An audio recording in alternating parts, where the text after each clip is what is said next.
Serial ஆக்ட்ரஸான Madhumitha இளையராஜாவுக்கு கொஞ்ச நாளைக்கு முன்னாடி என்கேஜ்மெண்ட் நடந்து முடிஞ்சதுனால இல்லை இப்போ அவங்களுக்கு மேரேஜ் நடந்து முடிஞ்சிருக்கு.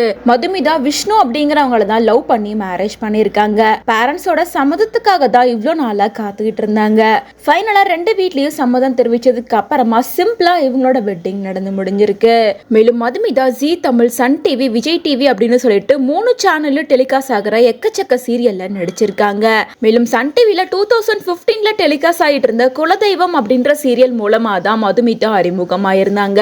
அதுக்கப்புறமா அரண்மனை கிளி, மகராசி, கடல் கடந்த உத்தியோகம், கண்டு கொண்டேன், கோகுலத்தில் சீதை, பாரதி கண்ணம்மா, கல்யாண வீடு, நீ நான் காதல், வித்யா நம்பர் 1 போன்ற சீரியல்ல நடிச்சிருக்காங்க.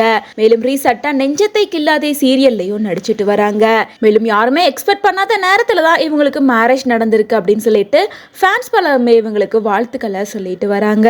மேலும் மதுமிதா மேரேஜ் பண்ணிருக்க விஷ்ணு அவங்கள பத்தி அபிஷியலா எந்த டீட்டெயிலும் மதுமிதா சொல்லவே இல்லை. மேலும் அபிஷியலா அவங்க ஹஸ்பண்ட் யாரு, என்ன பண்றாரு, இவங்களுக்கு எப்படி மேரேஜ் நடந்தது அப்படின்ற எல்லா விஷயத்தையும் மதுமிதாவே அபிஷியலா கிளாரிபிகேஷன் பண்ணாதான் தெரியும்.